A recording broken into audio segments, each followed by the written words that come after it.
What is up, guys? Wraec is here with a new video, and today we have to talk about, well, the recent name change of AFK Journey. And no, you haven't watched this video yet. We indeed have to make a second video about this topic, because quite recently I made one about the switch where AFK Journey decided to change its name from AFK Journey to AFK Journey Homestead. And up until recently, that has been the official name of the game. We talked about how it was used as name of the game on YouTube, how it was the channel name suddenly, and how it was the name of the game on the Play Store. And while in some sources this is still the name of the game, I checked the Play Store there, it was still the name, the official use of it has changed. We can see in this picture, for example, past rate up here is available, which was posted on the 22nd of March. We can see AFK Journey Homestead, the new logo in the top right. And now if we scroll down a little bit, the last mention we can actually find of this logo is here on the teaser for the Freerun collab. We haven't really talked about on this channel. I was sick lately, which was a little bit unfortunate. It's kind of bad as a content creator, even if you're not that seriously sick, if you lose your voice. Kind of horrible. But there we see AFK Journey Homestead, and only a few days later, the trailer is already posted as AFK Journey. It says Homestead here because that was the channel name when it was posted, but this is also already changed. So somewhere between the 22nd and 27th, they decided that the name should now be AFK Journey. Well, we can see this is also AFK Journey Homestead still. And some places they used it a little bit longer. I assume they prepared some of the content, but here we can see AFK Journey already as symbol again. So what does this mean for the game? Well, to recap, we saw that AFK Journey saw a lot of success with Homestead. Homestead is very interesting. As you can see, mine is currently rather empty. I was actually preparing to build something big within the boundaries of this area that I cleared over here. I kind of had to put everything that I had very, very, very tightly together in those spots because my spire isn't built up that much, so I really don't have too many slots. We still have the lamp tree over here though, but I'm kind of built kind of a castle here. And yeah, many people enjoyed that. Many people enjoyed building their little homes here, building their little homesteads, and AFK Journey saw a lot of positive feedback for it and seemingly decided that this was worth engaging in and that this would be more interesting to engage in than other forms of content. Because the first thing that they did was focus on different forms of monetization for it. We first of all saw one season with a little bit more focus on Homestead, where we got a lot more content for it, which I appreciated in general. And then this kind of switched a little bit more. Now we see events, for example, we had Timeless Treasure over here, have also a chest for Homestead in there.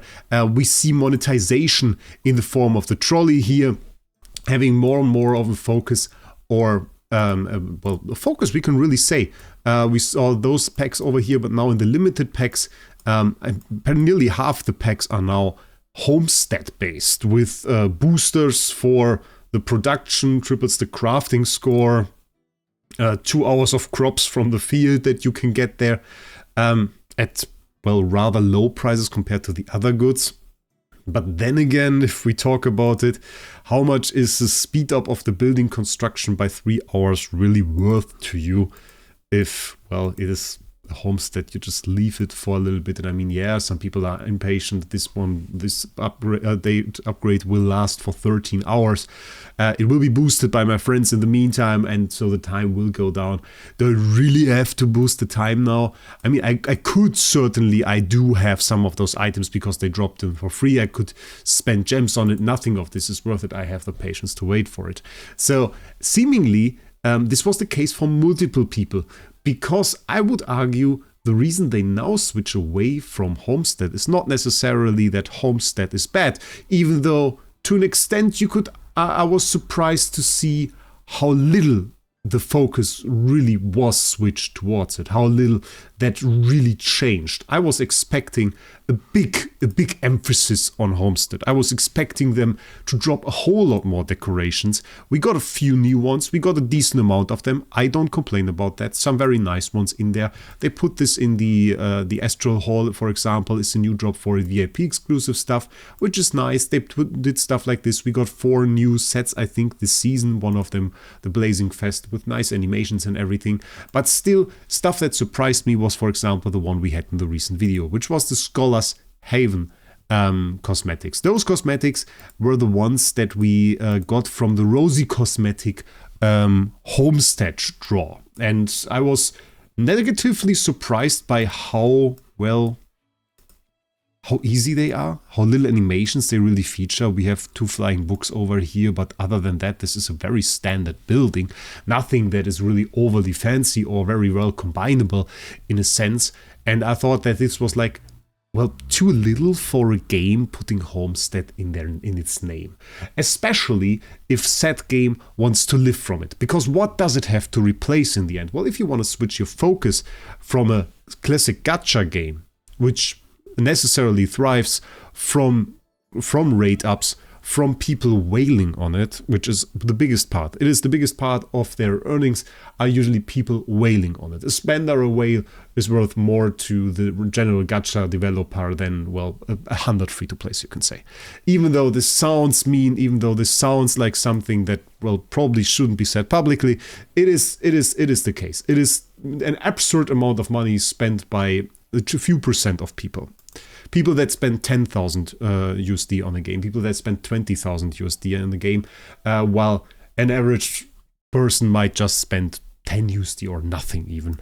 And those, of course, can't carry your game. Those are nice. You want them in your game. You want them to kind of promote your game. This is very good. And if they have fun, that is great. And of course, you can't have a game just with whales, even though if a dev could, they would. So in the end, the question is, can you replace those whales? Oh, we got double draw. I like that. I like that really. It's my second one today, which is a little bit ridiculous. Can you replace those? That's probably out of the concept. That is insane. No, I hate that. Can you replace those guys with people buying these packs? And I think no. And this was the first surprising thing. I thought those packs were horrible. 3-hour boost, 2 hours of crop resources, and you want to sell that? Honestly, for the people in Homestead, you know what I would have sold? Cosmetics. Because I think the one thing those people want is to make their homestead more individual. They want pieces that fit together. They want to have their set.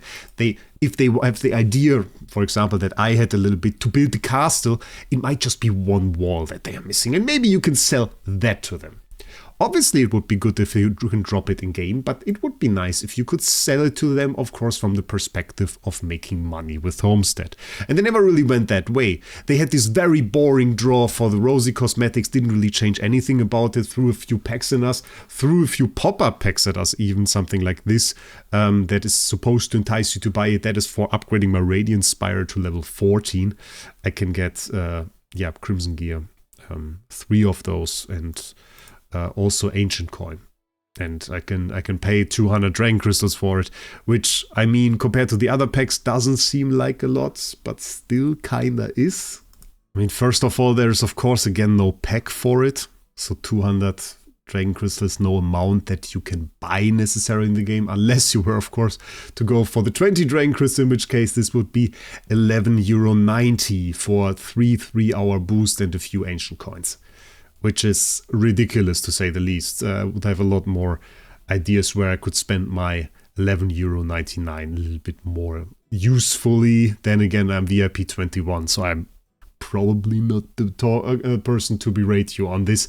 So that is just something that I noticed, because they want to make those packs seem cheap. They are not. Not even if you take the great opportunity to buy them via LD Shop, where you can get your Dragon Crystals a whole lot cheaper, especially if you click the link down in the description and register an account through that, because that will give you 15% and 5% discount coupon, which of course will make all your purchases there cheaper, and support me at the same time, which is absolutely great. So that was something that I really noticed. Like, to an extent, you kind of scared the people away, and they really seriously did. You scared the people away that were formerly paying for you, because I saw a lot of people that said, well, I was like a PvP guy, and now I see them going this Homestead route. There's really nothing coming to PvP at the same time. No really any content. The only content we really saw in PvP was them introducing some lane buffs to Arena. That didn't change anything. We'll see that in a second. But yeah, my friend list doesn't look too great. My friend list really doesn't look too great, and there are some prominent victims on it. If you look like that, there's Brownie, for example. That is certainly someone we are going to miss. And some other people, okay, some of those were a little bit longer active, but we see high power players here, which is kind of insane and kind of hurts a bit. At the same time, PvP is as stagnant as it could ever be. We can check out Arena, where I'm right now, of course, as a whale, but I'm at 3,085 points. I really don't do anything here, and I never get challenged, I never get beaten. It's boring. The only people that attack me are people like Dark Day that just want to get their fights easy over without losing any points, because he loses 0 points when he attacks me. So he attacks me every single day. But yeah, really no change at all. Supreme Arena the same. I haven't even set up a team. I think I'm still top 5. So it is from that perspective, it was boring. In Homestead, there wasn't really enough effort to even make this work. So I really asked myself where the resources went in the end. Because they took them, they didn't put them towards PvP. They named themselves Homestead. They didn't put anything towards Homestead in the end. We had some nice cosmetics here. The events, I have to say, while they had some nice rewards, I really didn't like them. I really didn't like this dream exploration aspect. I don't know. I really hated this aspect of just you had to click on it. And then this animation would play. And then you had like 15 tries or something per day. So you had to watch this 15 times. And I really hated that. Can we get lucky? No, we can't. But I got lucky. Just to show that. I got lucky. I'm place 3. So I got myself the glorious title. If you haven't seen that, there is a title called Faithful Gamble. I got that, which is really, really nice. And not a whole lot of people got that, actually. Even though it is farmable. You can farm it, actually. You don't have to be super, super lucky. 320 is... Oh, where's the cutoff point? Oof! That sucks! Oh my god! Oh my god, that sucks! Oh, that is so mean. Yeah, 12 people on my server. This is even district. I'm not too sure. So yeah, I don't even know where it went in the end. Am I still active in AFK Journey? I've kept up with my dailies. Also played with the thought of quitting. I'll be honest with you guys. I played with the thought of quitting. It hasn't really hyped me. I haven't even done a video, I think, about Pipa. I haven't really talked about him at all. Didn't really summon him too much. I think I put a few summons on him. I wasn't too engaged with that. So it has somehow gotten to me, and it's kind of tough for me to say what even. Yeah, it's kind of tough to say what even. It is somehow also the drain of the entire game, where I don't even want to log in because I have to do auto progress in campaign for 50 stages, and I have to do legend trial for another 20 floors, otherwise I'm not good enough in Dream Realm. And then I see that Stellar Ascent is back, which I then hate because it's easy actually. If you have a team, it's super easy all of the time. And it's all of those daily tasks that just take so much time for so little fun, really. If it's just for you to keep up with the daily limit here, and with all of what you kind of need to do, and there is not much fun in it, not much engagement. You set up like the most basic team and run through it, and it still takes like 10-20 minutes sometimes to run through the stages that you need to do every single day. And I always find myself not having the time for that, or not wanting to spend the time in the evening to run through those stages, because it's just not the gameplay aspect that's interesting for me. This time that I spent in comparison on something like Supreme Arena to really do a fight, to fight somebody like Hati or something, pales in comparison to the time that I have to do mundane daily tasks. And I think beyond all the focus shift towards Homestead, and towards all of the things that they seemingly now regret themselves, that is something they should most definitely take a look at. And it comes alongside some quality of life changes that they should make for something like battle drills, where I tried to keep up, where I saw myself trying to, of course, do good damage, but we got horribly beaten there. Ooh! I have to take a look at that later.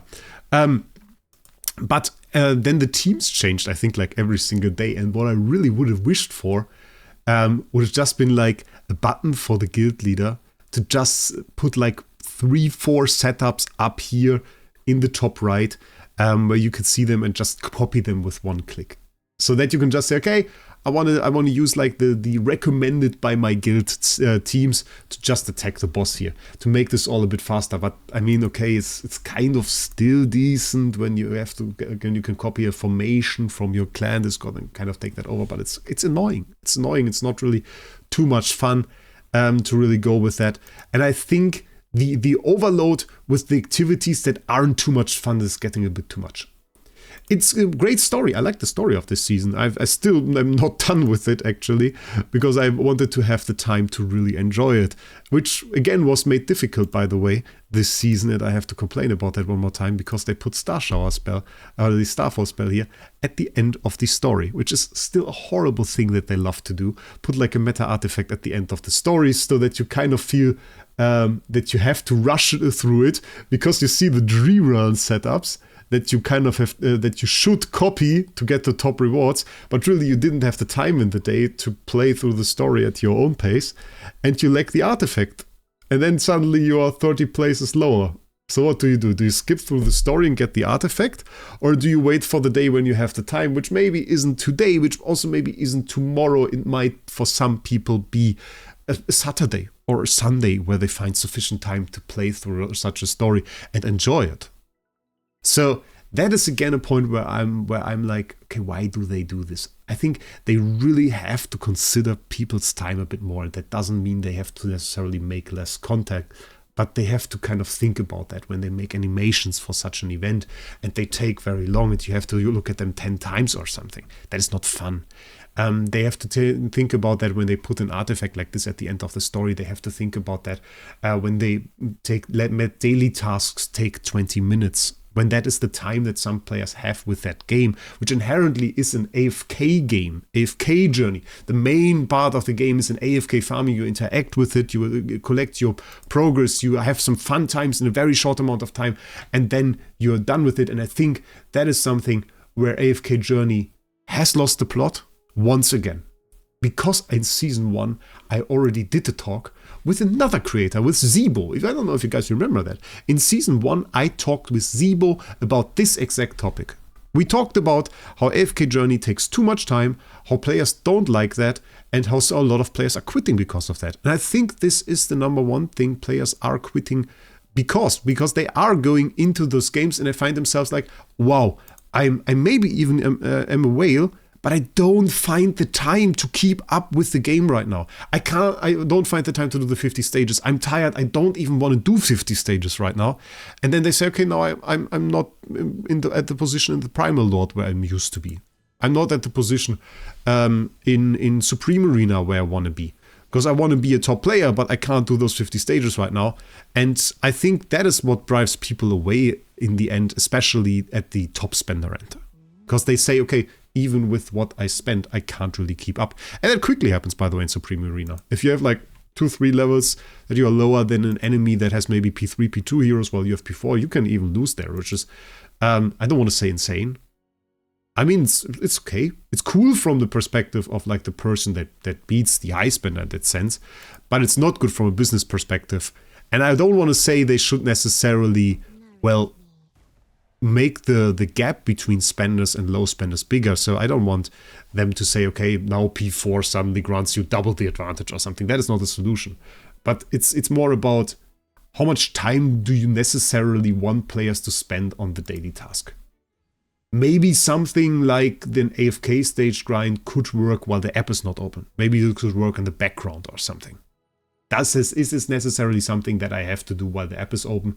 Can this work in the background? Maybe you want to do less stages. Maybe this is an option. By the way, this is all my PvP that we have right there. I was just starting it, but it always looks the same and it's the same team because the vulnerability of Alna is so absolutely OP, and people hated on me for, well, not really hated on me. Nobody hated on me.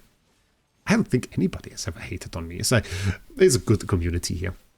So, nobody understood why I summoned Alna at P4, but it's just like, it's stupid, honestly. It's stupid how well that works all the time, and I just go undefeated with it. But yeah, so it's just another consideration here, beyond the change from AFK Journey Homestead now to AFK Journey, which, I mean, what does it mean in the end? We don't even know. We don't even know if they did it because they now want to switch the focus, but it's further making those players insecure. They further feel like they are not seen, and I think that's the biggest point with it, and that's probably the takeaway to it. And I hope you enjoyed this video. I would absolutely love to hear your opinion on it. Are you maybe a player that already quit AFK Journey? I know sometimes people are watching the videos that already quit, or is this still a game that you like? What is the game mode that you play the most? That is also something okay. Are you really a person that likes Homestead the most? Are you more into PvP? Do you like the story side? That is something that I would also be very interested in. And let me know all of that down in the comments. And with that, I wish you a great day. We'll see us in the next one.